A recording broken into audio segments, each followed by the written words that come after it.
Саламатсыздар, урматтуу менин каналымдын көрүүчүлөрү. Сиздерди каналыма кезиштиргенге абдан кубанычтамын. Бүгүнкү биз айта турган сөзүбүз ошо Кыргызстандагы, Кыргыз Республикасындагы өндүрүштүн абалы. Бизде Кыргызстанда өндүрүш бул экономиканын өгөй баласы да. Эгерде мындай карасак, экономика тараптарда соода эң мындай жакшы абалда да. Сооданы көкөлөтүп жүрөт биздин өлкө. Биздин анын ичинде реэкспорт бар, анын ичинде эң мындай көкөлөп мындай мамлекет тарабынан, эл тарабынан көп колдоолорго ээ болгон нерсе бул импорт да. Биз деген 70% бизде болуп аткан товарлар, бизде болуп аткан мындай тамак аштар, технологиялык мындай буюмдар баары импорт менен келет.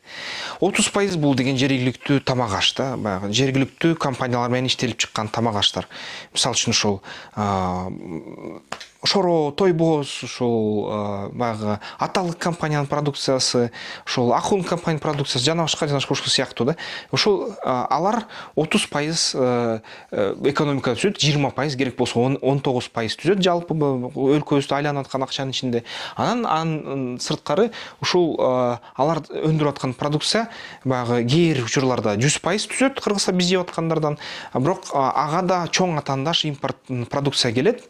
Мисалы үчүн ушул ун жана башка продукциялары алар толугу менен башка өлкөлөрдөн келип чоң атаандаштыкты кылат. Аларга мындай биздин ата мекендик өндүрүшчүлөргө өнүккөнгө кичине тоскоолго мындай конкуренция болот да, атаандаштык болот.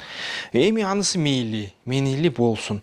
Бирок баягы бул базарда эң күчтүү, эң мыкты жеңсин деп айта алар элек. Бирок ага тилекке каршы мындай мамлекет кичине бөгөт койгондой болуп атат да. Бизде өндүрүш мисалы үчүн кээ учурда 2-3 эсе салык менен коштолгон да. Мисалы үчүн өндүрүшчү акырында НДСтин эң негизги төлөөчүсү болуп чыгат. Мисалы үчүн ошол соода түйүндөрү алар деген ошо 12%ды кайра эле бизге керектөөчүлөргө, кардарларга илип коет. Ал эми айланып тегеренип барып туруп, акыркы НДСти алгуу кайра өндүрүшчү, жергиликтүү өндүрүштүн үстүнө түшөт да. Анан ошол бизде өндүрүштү алсак, ошол жалпы инновацияны алсак 0,03% экен да Кыргызстандын экономикасынын ушул үлүшүндө. Эгерде ошол өндүрүштү алсак, өндүрүш негизи оор өндүрүш 4% өлкөбүздө. Эгерде кумтөрдү эске албасак, негизи жеңил өндүрүш, ошол переработка жана башкалар, алар 8%дан 14%га чейин деп айтылат да экономиканын үлүшүндө. Калган 90%, 80% ал соода жана тейлөөлөр да. Бирок өндүрүшсүз биз деген жакшы боло албайбыз. Мисалы үчүн бизде сырткы соода кылганда биз деген жыл сайын $3 миллиард сыртка уттуруп атабыз да. 3 миллиард сальдо деген бар да, соода сальдосу деген бар. Бул эмнени билдирет? Бул деген баягы биз деген кандайдыр бир эл аралык кредиттерди алабыз, карыздарды алабыз. Биздин президентибиз барып баягы башка өлкөлөрдөн гранттарды жыйнап келет. Баягы кээ бир өлкөлөр бизге өзүлөрү ыктыярчы болуп, мындай кредиттерди алып келет. Мисалы Кытайга окшогон, $1,5-2 миллиард кылып туруп кредит бере берет биздин өлкөгө. Ошондоп акча келет да бизге, миллиарддаган доллар менен акырындап акча келет. Биздин баягы өндүрүшчүлөрүбүз кандайдыр бир деңгээлде продукцияны өндүрүп туруп сыртка сатат, андан да акчалар келет.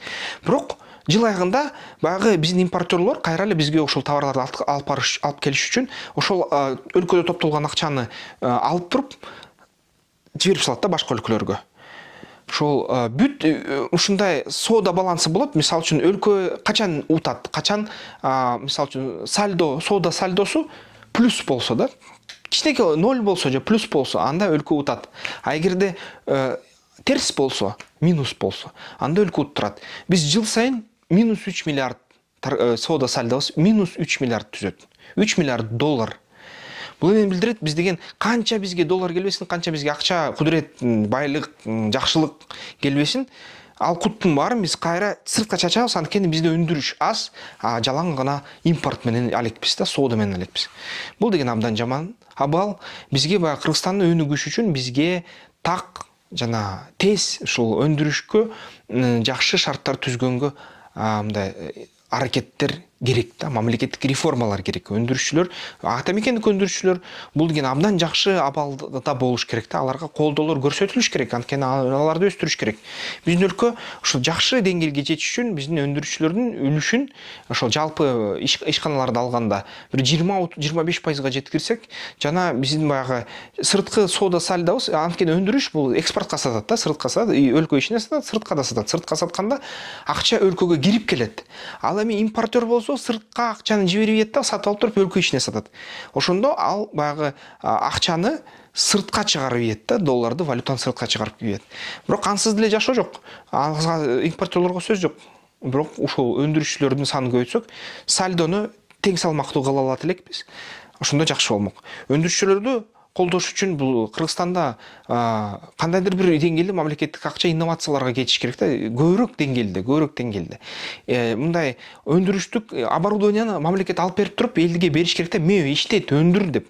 Бирок жөнөкөй элге эмес, атайын тандалып, мотивациясы бар, иштейм, мындай аракет кылам, жулунам деген тың балдарга берилиш керек да. Ошол оборудованияны сатып алып таратыш керек.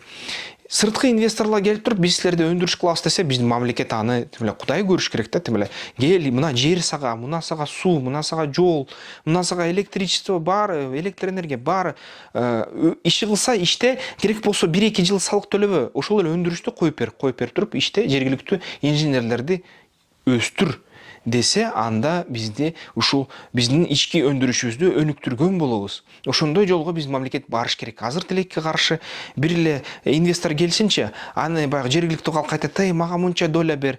Баягы министрлик, кайсы бир мамлекеттик кызматкерлер айтат, бизде шапка бар, баягы $1 миллион бер деген, мурун ушундай болуп келген, ушул мурунку жылы ушундай болуп келген. Азыр болсо убакыт келди, ушулардын баарын токтотуш керек. Ушул канча инвестор келбесин, аяктан взятка албаш керек. Өндүрүштү коюп берем деди. Мисалы үчүн телефон жыйноочу цех коем же электромобиль цех коем десе, аны айланайын кел деп, мындай андан чаң кондурбай, ушундай жакшы мындай мамиле кылып туруп, аны ошол өндүрүштү салдырып, бирок бир шарт менен да, кыргыз уул кыздарды инженер кылып үйрөтөсүң. Кыргыз уулдарды 70% иштетесиң ошол өндүрүштү. Ушундай шарт менен иштесек, керек болсо 1-2-5 жыл, 15 жыл салыктан бошотуп иштесин, бирок жанакы инженерлерди чыгарсын. Ал инженерлерди бир кайсы кескин бөлүгү англис тилин окуп алып чет элге кетет, бирок кескин бөлүгү Кыргызстанда калат. Ошол калган инженер балдар, алар деген анык өндүрүштү түзөт да өлкөдө. Ансыз биздин өлкө мындай дүйнө жүзүндөгү башка өлкөлөр менен катуу атаандаштыкка туруштук бере албайт. Ошондой жол менен жүрүшүбүз керек. Ошол реформаларды ишке ашырышыбыз керек. Өндүрүшчүлөрдү көкөлөтүшүбүз керек. Сырткыдан келген өндүрүшчүлөрдү колдоп, ички баягы азыр бутуна турган чоң майда же орто өндүрүшчүлөрдүн баарын көкөлөтүп, колго бапестеп, аларга кандай шарт түзгөнгө, жакшы шарт түзгөнгө аракеттерди көрүп, жана баягы чет элден келген импорттук товарга мындай туруштук бере алчудай мындай товарды иштеткенге үндөп, ушинтип өндүрүшчүлөрдү өстүрүшүбүз керек. Ансыз бир да мындай өлкө бутуна турбайт.